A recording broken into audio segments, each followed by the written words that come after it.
Hi guys, and welcome back to a new video. I am here in front of the cozy fire and I'm drinking a coffee, but it's almost out. So I was drinking a coffee, as always. And today we are going to talk a little bit about my work, and also I'm going to bring you with me on one job assignment that I have, which can be fun. But first of all, I want to thank and introduce today's sponsor, which is Skylum and the photo editor Luminar Neo. Luminar Neo is an innovative photo editor that is powered by AI technology. Luminar Neo is a creative image photo editor created by Skylum Software, the makers of Luminar AI and Aurora HDR. It's built on a new engine which gives creators better performance and a set of new cool features. Upon opening an image, Luminar Neo can identify hundreds of items like the skies, mountains, and flowers.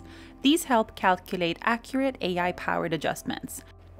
The software uses this power to allow visual storytellers to select and use several of these items to create the image that they want.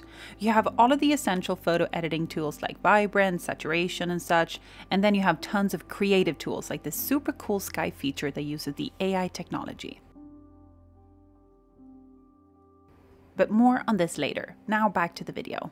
So if you're new to my channel, my name is Cecilia and I live on Svalbard, which is an island close to the North Pole. So we are high up in the Arctic, hence the fire, because it is cold outside. So today is going to be very exciting because I'm going to show you the pink skies that we had last week, but over Longyearbyen, because today it was absolutely amazing. We had the pink skies again. I'm having to film this the other way around, so I'm doing this part afterwards because I took all of the photos before. So I'm going to show you what I filmed when we were in the village, and then I'm also going to show you some of the photos that I took, and we're going to edit them in Luminar because I want to test out some of the new features that they have, like removing power lines and also the relight tool. Because as you know, we have polar night right now, which is very dark outside, and we have a lot of power lines in the village. But first of all, I just want to tell you a little bit what I actually do for work now, especially if you're new on my channel. I've had quite a lot of different jobs during the last 6 years that I lived here. So I'm gonna go through it quickly and just tell you a bit about how it is to work in Longyearbyen and also what kind of jobs that we have here. So currently I am a photographer and videographer, and I work mostly with my social media channels, but I also do photography and videography on the side. So I have done a bit of work in Longyearbyen for like the community council and things like that, but I also do photo jobs for like magazines like Condé Nast I've done for, and I've done for some other different ones, which is super cool, but also a bit stressful because I just learned how to take photos and do videography like in 3 years. So when I moved to Svalbard, I started working at a place called Huset, which is a restaurant and a banquet hall, also a bistro. So that was my first job. I was a booking manager there for about 2 or 3 years, can't really remember. Then I moved on to a clothing store called Frost, which was a lot of fun. And at the same time, I was also working at a school. So we have a lot of different types of jobs up here. And even though you're not Norwegian, or you don't speak Norwegian or Swedish or Scandinavian language, you can apply for a job up here, because when there's different kind of positions at the university, I know they take only English speaking people. Also at the bars and hotels and restaurants, it is common to only be able to speak English, and that is completely fine. But I think we should hop in the car and head into Longyearbyen because I want to show you the pink skies straight away. And I'll just kind of bring you guys on a day in my life at work, because right now taking photos and doing videos is my main job. So I think we're just gonna head on out. And then I'm also gonna show you at the same time some photos that I'm taking at each location and just how I fix them up in Luminar Neo, because I think it could be cool to see how the features work and how they're gonna make the images pop, and kind of what I do to put my sort of own feel into a photo and create that moment that I want. So I think we should just head on out because you're gonna be pretty excited when you see how pink the sky is. Also, this is a rare phenomenon. So if you didn't see my video 2 videos ago, I'll explain it while we're driving there, because this is something that only happens, you know, maybe once a year or once every few years. So let's head on out.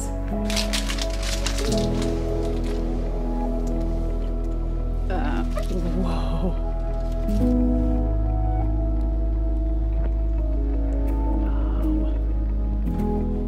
This red sky is called Rayleigh dispersion, and it is a rare weather phenomenon that is caused by the ice crystals in the clouds between Svalbard and mainland Scandinavia, and it sends up only the red part of the spectrum of the sun rays up to Svalbard. So it is such an amazing sight to see. Isn't this so crazy? We have another day of red light. It's cold today though. It's like, I don't think you can see, I'm very red. It's about minus 17. Feels like minus 27 with the wind. And I'm not gonna lie, it feels cold. But look at this red sky. It's incredible. Again, let's look at it.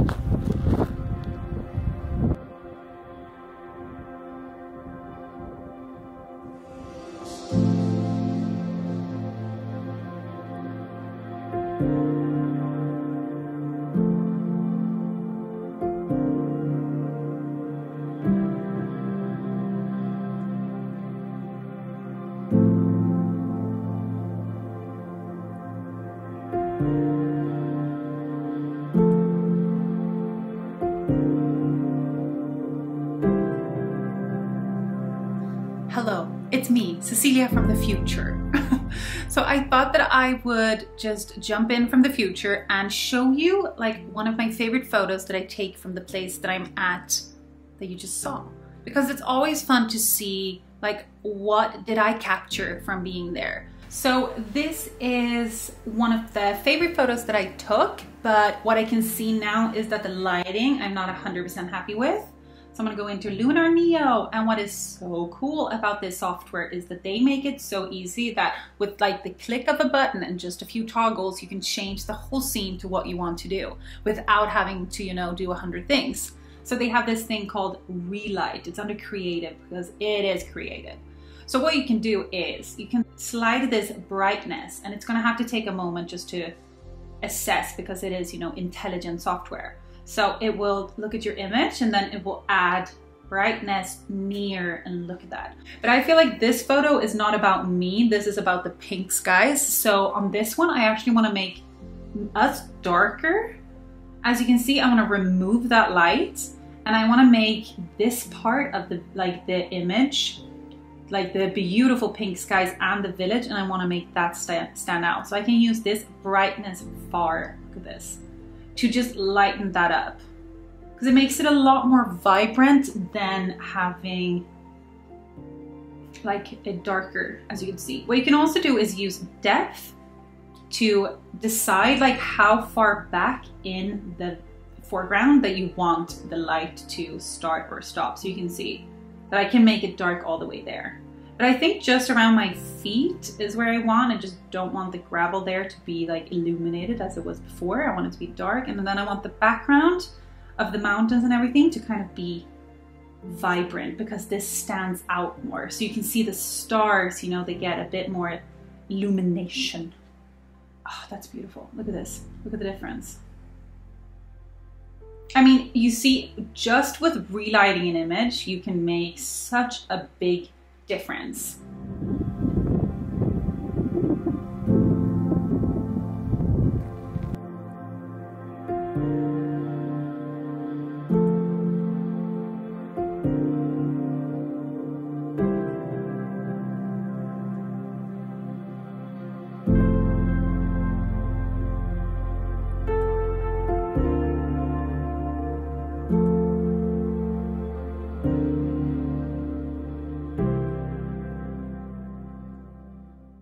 Our church is such a beautiful building, and it lies just before this big mountain, and it's one of my favorite angles to shoot at. But the thing is, if you don't have a super wide lens, you kind of have to go behind all of this stuff to get this shot, and it annoys me a lot, I can tell you, because there's so much stuff in front of it. But let me see what I can do here. So I go back into Luminar and I go to erase, and I want to test out remove power lines, because you can see there's so many power lines in this photo. Like, what is happening? It's kind of a bit distracting. It's taking away from the beauty of the photo. So I'm going to press this object removal of power lines. Oh, look at that. All of this is gone. Okay, that is impressive. What you can also do is go in with the brush tool if you want to refine any parts, like this power line here. So you just zoom in and then you use the brush to highlight the section that you want to erase, and then click erase, and voila, it's gone. So this is a perfect tool if you just want to go in and manually pick out things that you want to erase out of the photo. It's really, really nice. Then I'm gonna check the relight. I'm wondering if maybe I should get the background. Oh, that's pretty nice. Let's see. Yeah, again, I want to make this, all of this in the foreground, I want to make a little bit darker, so I have more emphasis on the background. Then I probably will crop this part out, I think, just so it's a bit cleaner, you know. But look at that. This relight feature, I'm so impressed with, because this whole software, since it's like intelligence and AI, it just does everything for you in, you know, one toggle, instead of you having to use 100 of different things to create that mood you want. And it's just so convenient. It makes it so easier to, you know, edit a lot of photos, and especially for me when I'm bulk editing or I'm making for Instagram, or, you know, sometimes I'm editing like, I don't know, 100 photos at once just because I need it for clients. It will help me out, definitely. Or just to create a mood. That is really, really cool.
I just can't believe we've seen this red sky or red, pink, purple sky more than once this season. It's just such a rare phenomenon. So, and I'm so happy with the photos that I took and how they turned out. Really cool using Luminar Neo's new features, and I'm gonna use the relight option a lot. I think what I like the most about Luminar Neo is that it's gonna be an easy way for me to do my edits quick. I love how fast it is. I feel like if I do this in another software, I'm gonna be spending a lot more time to get the same kind of effect of the relight tool, for example. So that was genius. And I spent so much time relighting my photos, considering there's no light, and I take a lot of my photos outside without any gear or any, you know, lights. So I feel like that is one of the biggest uses I'm gonna get out of Luminar Neo, which is super cool. Also the power lines, I mean, that was very quick. Again, it's so quick. It's so cool. I think this software is perfect for people who are starting out and just want to get into editing and want to do it really well without actually knowing a lot about editing, if you know what I mean. This is like the perfect way to just start and get quick results. But also if you are a pro or have been working a lot with editing, this is so fast. I'm gonna see so many uses for it when I'm doing like bulk editing. Like, I can just do stuff a lot faster. So That's really nice. So head to the link in my description to download the early access version of Luminar, and then they're gonna officially release Luminar Neo in the beginning or early February now, 2022. So head to the link in the description to download it today. And thank you so much for being here on my channel. I hope you enjoyed this video, just, you know, introducing you a little bit to a day in my life when I work. And it can be just like this. I will head out for a few hours, I'll take photos, and then I go home and edit them, of course, and that is my job for the day. So I'm very lucky to be able to work with this up here, because the scenery here is what makes it so special. Like, you know, we're photographing polar bears, northern lights, mountains, stars. It's very, very magical. And if you like this video, hit the like button maybe, and please subscribe. That would be amazing. And I will see you guys in the next video. And I think Grim had a very important message. Grim, come. Grim, have you been to... Hello? It's your mother speaking. Come. Are you too... Yeah, you're too famous for them. Sorry. Just go a little bit closer. I just borrow you for a little second. That was all from us from today. Grim, you feel a little stressed. Thank you. Wait, let me do that. Scratches, scratches. Har du sett min nya tröja? Have you seen my new sweater? Your grandma knitted this for me. Christopher's mom knitted this sweater for me. Look at it. It's beautiful. Great, look. What's it? What's it? Okay. Bye. See you later.